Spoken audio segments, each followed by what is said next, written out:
Bonjour à tous, nous allons continuer notre étude sur le l'Ikutei Hama'amarim, le Tanya. Donc nous sommes arrivés aujourd'hui à la leçon du chapitre 20. Alors dans les chapitres précédents, nous avons étudié l'affirmation de la Torah selon laquelle il est très proche, Kikarov Elecha, c'est-à-dire il est aisé d'accomplir tous les commandements de la Torah avec amour et crainte de Dieu. Le caractère très accessible d'un tel service provient en fait de l'amour naturel pour Dieu, intrinsèque à chaque juif. Cet amour provient de la faculté de Chokhmah, la sagesse, de l'âme divine, dont est revêtue la lumière du Ein Sof, la lumière de l'infini. C'est cet amour qui fait qu'un juif, quel que soit son niveau spirituel, eh bien, sera prêt à donner sa vie plutôt que de nier l'unité de Dieu. Et en fait, s'il ressentait que chaque faute l'éloignait de Dieu, eh bien, il ne fauterait jamais, car son amour pour Dieu et la crainte de se séparer de lui ne lui permettraient pas. C'est seulement ce que nos sages appellent un esprit de folie, Ruach, une inconscience inspirée par la klipa, les forces du mal, et qui donne l'illusion que la faute ne porte pas atteinte à son attachement avec Dieu, et donc qu'il insiste à fauter qui l'incite à fauter, pardon. Cependant, lorsqu'il est mis en demeure d'accepter l'idolâtrie, eh bien là, à ce moment-là, cette illusion n'est plus possible. Il lui apparaît clairement alors que c'est le lien lui-même qui l'attache à Dieu qui risque d'être rompu à ce moment-là. Et alors, cet amour intrinsèque se dévoile alors, et aussi donc le pécheur, qu'il soit quel qu'il soit, eh bien, est prêt à endurer les pires souffrances plutôt que d'abandonner sa foi en l'unité de Dieu. Donc c'est de même, ce même pouvoir de sacrifice de soi, nous explique l'Admour Azaken, qui peut aussi donner la force à un juif de refuser toute transgression et d'accomplir tous les commandements. Or, si seule une épreuve où la foi est clairement remise en cause permet d'éveiller cet amour, alors la question qu'on se pose, c'est comment cet amour peut-il inspirer l'accomplissement de tous les commandements? Eh bien, dans le chapitre qui suit, l'Admorazaken va commencer à construire la réponse à cette question en nous expliquant le lien fondamental qui relie le précepte de la foi avec l'unité de Dieu. Le premier, donc, des 10 commandements, comme on le sait, Dieu nous a dit dans les 10 commandements, je suis l'Éternel ton Dieu, Anochi, Hachem, Elokecha. Et tous les commandements positifs d'une part, et d'autre part, dans le deuxième commandement, l'interdiction relative à l'idolâtrie, tu n'auras pas d'autre Dieu, eh bien, sont considérés à ce stade tous les commandements négatifs. Voilà le texte, donc, nous allons démarrer, Perek Chav. והנה מודעת זאת לכל כי מצוות והאזהרת עבודה זרה, שהם שני דיברות הראשונים, אנוכי ולא יהיה לך, הם כללות כל התורה כולה. Or, il est connu de tous que le commandement positif de croire en l'unité de Dieu et la mise en garde relative à l'idolâtrie qui constituent en fait les deux premiers commandements dans les 10 commandements, je suis l'Éternel ton Dieu, Anochi Hashem Elokecha, et tu n'auras pas d'autre Dieu, En lecha Elokim Acherim, comprennent à eux deux toute la Torah entière. Qui, Dibur Anochi, parce que le premier commandement, qui dit je suis l'Éternel ton Dieu, en fait, Kolel Kol Ramach Mitzvot Aseh, comprend tous les 248 commandements positifs, et le commandement Velo Yelecha, tu n'auras point d'autre Dieu, eh bien lui, Kolel Kol Shasa Mitzvot Lotaaseh, comprend tous les 365 préceptes interdits, et donc négatifs. Belachen, Shamnu Anochi, Velo Yelecha Levad, c'est la raison pour laquelle nous avons entendu ces deux commandements, je suis l'Éternel ton Dieu et tu n'auras point d'autre Dieu, directement de Dieu, alors que les 8 autres commandements furent transmis par l'intermédiaire de Moshe, comme nous l'expliquent nos Chachamim, car pourquoi ces deux-là? Eh bien parce qu'ils sont la généralité de la Torah tout entière. Chaque juif a donc bien entendu toute la Torah de Dieu lui-même, puisque tous les commandements sont inclus dans ces deux premiers préceptes comme les détails d'une généralité. Par conséquent, de même que l'amour de Dieu inspire l'observance de ces deux commandements, même au prix de sa vie, il peut également inspirer l'accomplissement de tous les autres commandements. Il nous reste pourtant nécessaire d'éclaircir l'idée même de relation fondamentale entre ces deux commandements et tous les autres. Comment comprendre que les commandements positifs soient considérés comme une affirmation de l'unité de Dieu, Ani Hashem Elokecha, je suis l'Éternel ton Dieu, et les transgressions comme une manifestation de l'idolâtrie pour le commandement, tu n'auras pas d'autre Dieu. Certes, il semble a priori clair que la foi en Dieu constitue le fondement de tous les commandements.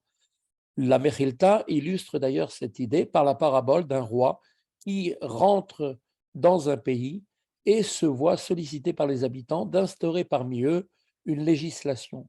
Le roi répond: acceptez en premier lieu ma royauté, puis je promulguerai mes décrets. De même, la foi dans le Dieu unique est le fondement sur lequel s'appuient tous les commandements. Mais maintenant, il nous faut aussi comprendre pourquoi les deux commandements relatifs à l'unité divine sont considérés comme la Torah tout entière, tous les autres commandements n'étant qu'une extension de ces deux-là.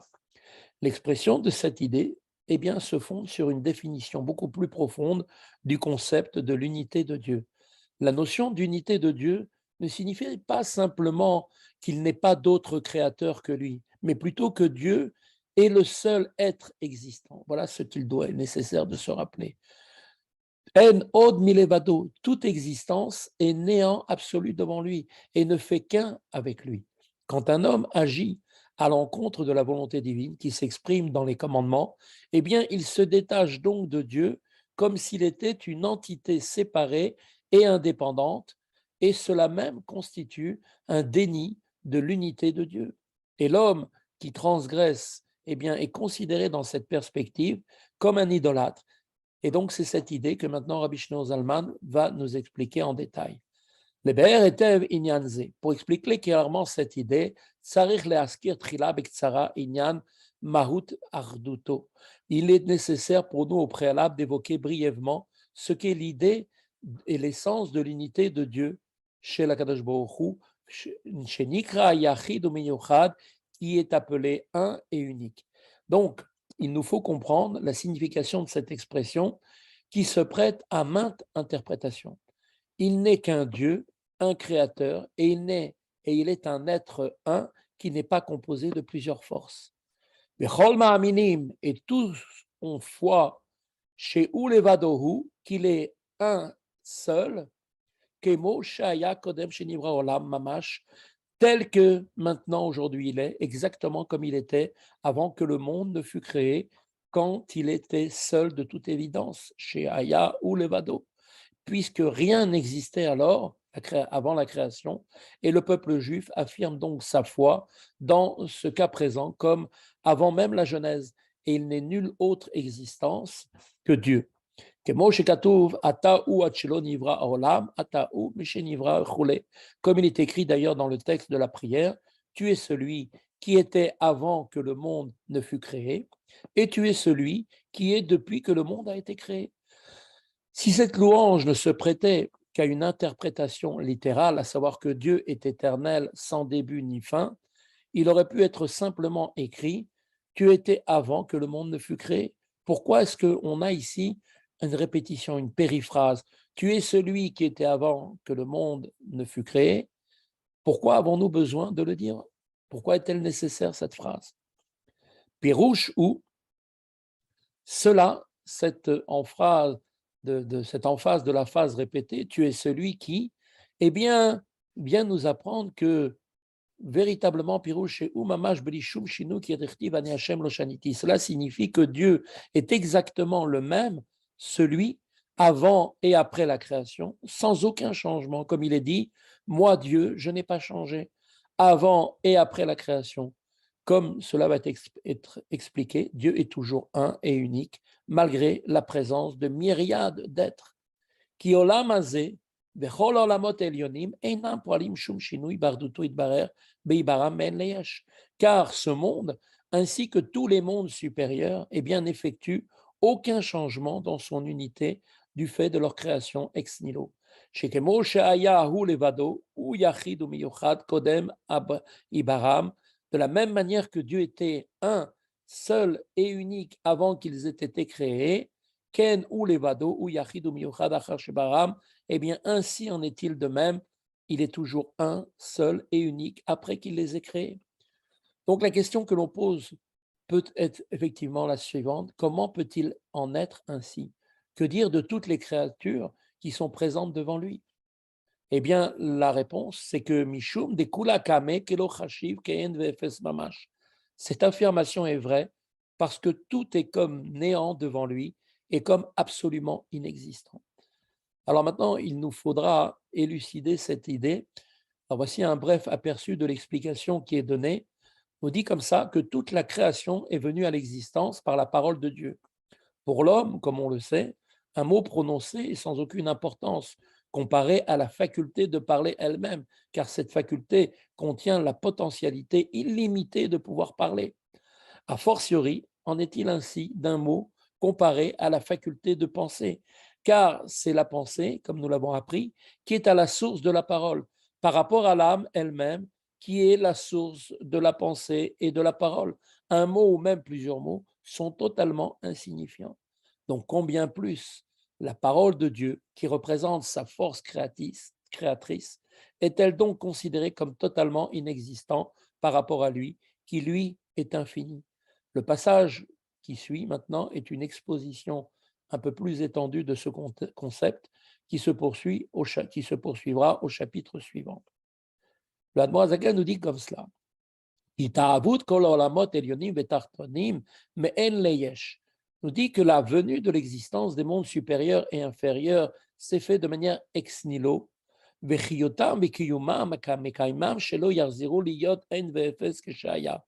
et donc leur vie et leur existence, c'est-à-dire la force qui les maintient de sorte qu'ils ne retournent pas au néant comme auparavant, avant la création.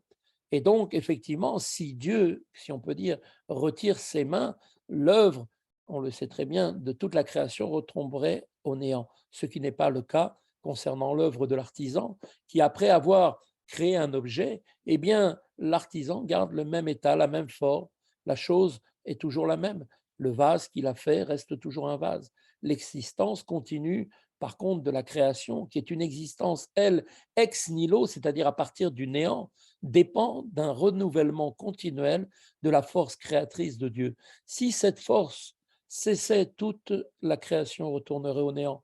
Et cette force qui anime et maintient, c'est cette force qui anime et maintient donc toute la création. Eno ela devar Hashem veruach pi vitbarer menubesh bahem. Et cette force n'est autre que la parole de Dieu et le souffle de sa bouche qui en est revêtu.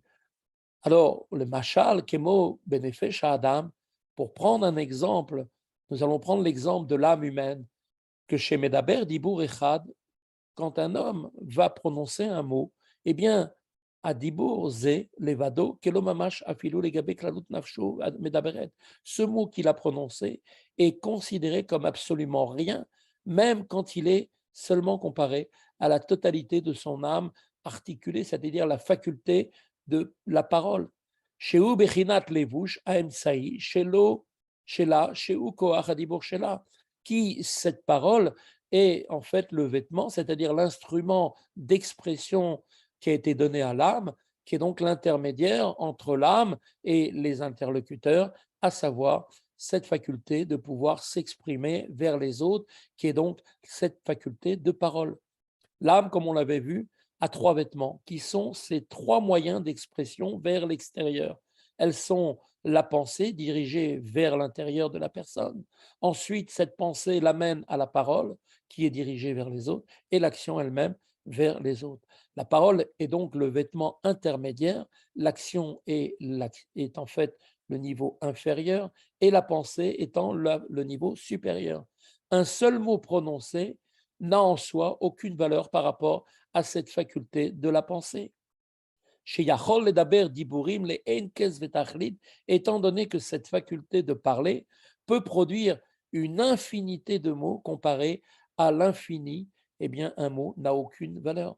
En pratique, le nombre de mots qu'un homme peut exprimer dans sa vie est limité. Néanmoins, cela est seulement dû aux organes de la parole. Mais la capacité de parole de l'âme en tant que telle, eh bien, elle est illimitée. וכל שכן לגבי בחינת לבוש הפנימי שלה, שהוא מחשבה, a fortiori, il en est de même un mot en fait, est complètement considéré comme rien comparé au vêtement intérieur de l'âme, c'est-à-dire au vêtement qui est le plus proche de l'âme elle-même, à savoir sa faculté de penser, qui, comme on le sait, eh bien, est la source même des paroles et leur vitalité, comme nous l'avons appris. ואין צריך לומר לגבי מהות ועצמות הנפש שאין עשר בחינותיה הנזכרות לעיל חוכמה בינה ודעת וכולי. Et il est inutile de nous dire que ce mot qui est prononcé, comparé à l'essence même et à l'être de l'âme, qui sont, comme nous l'avons appris, ces 10 attributs précédemment mentionnés, les attributs de Chokhmah Bina Da'at et les 7 attributs émotionnels, eh bien, n'est rien par rapport à cela. שמהם נמשכו אותיות מחשבה זו המלובשת בדיבור זה כשמדבר, de ces 10 attributs de l'âme intellectuelle et émotionnelle sont issus, comme on le sait, les lettres de la pensée qui sont elles-mêmes revêtues de la parole lorsqu'elle est prononcée. Donc, en définitive, les pensées humaines étant de nature intellectuelle ou émotionnelle, eh bien, elles-mêmes dérivent des facultés intellectuelles, donc des 3 premières, Chokhmah Bina Da'at, ou émotionnelles de l'âme.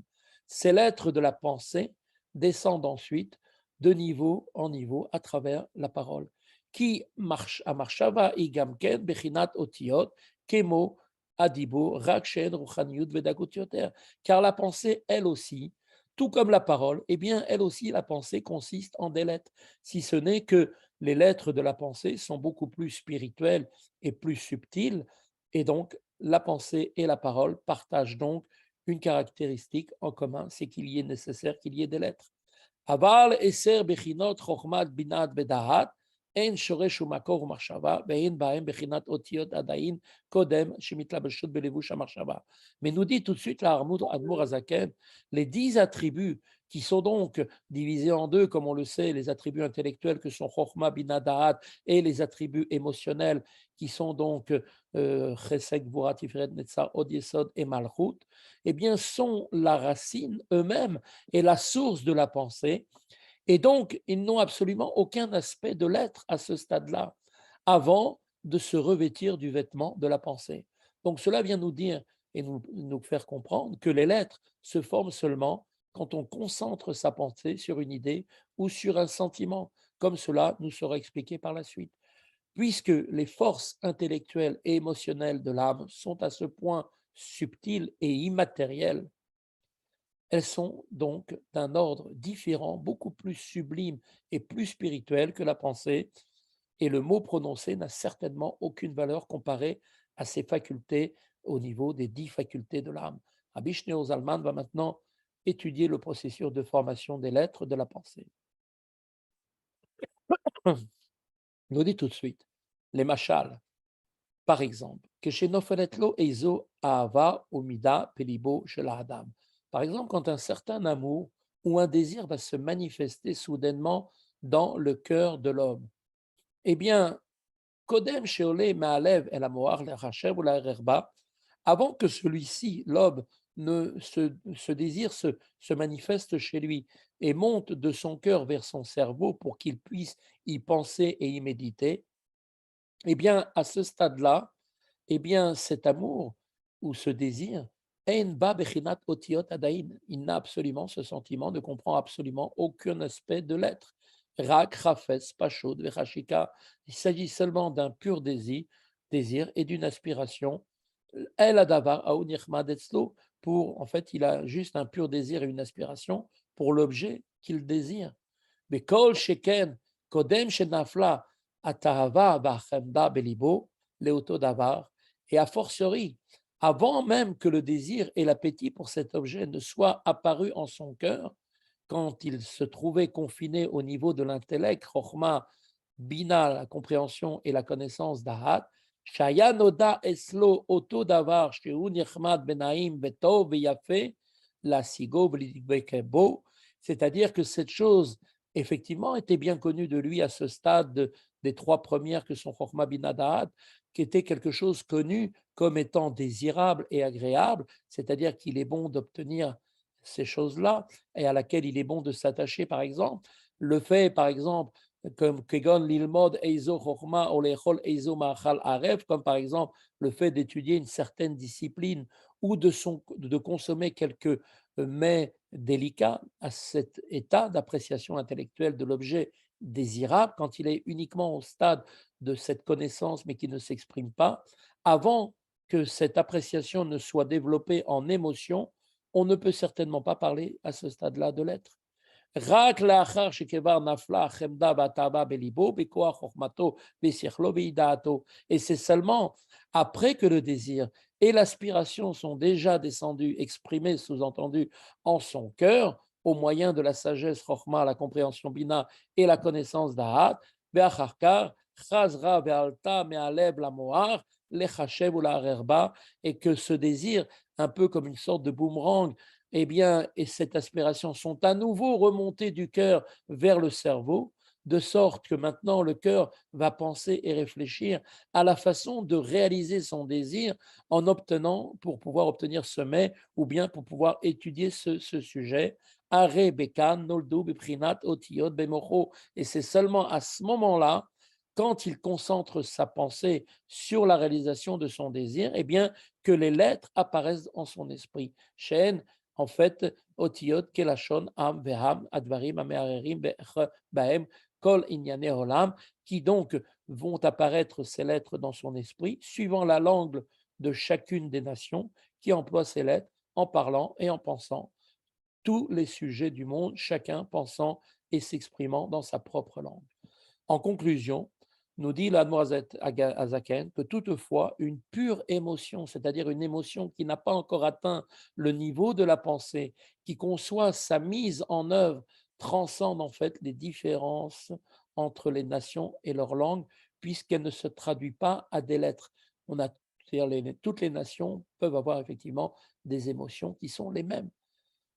On peut dès lors comprendre l'affirmation maintenant de Rabbi Shneur Zalman, selon laquelle un mot exprimé n'a rien par rapport aux forces intellectuelles et émotionnelles de l'âme. De la même manière, eh bien, la parole, le mot divin par lequel Dieu crée et anime tous les mondes, eh bien, n'est rien par rapport à Dieu lui-même, qui est véritablement infini. Donc, en conclusion, tous les mots créés et animés par la parole divine sont donc comme inexistants et n'affectent en aucun cas son unicité. Ce thème sera donc développé plus en avant dans le chapitre prochain où on verra comment les créatures n'ont absolument aucune existence par rapport à lui. Voilà, je vous souhaite à tous une très bonne continuation et à très bientôt.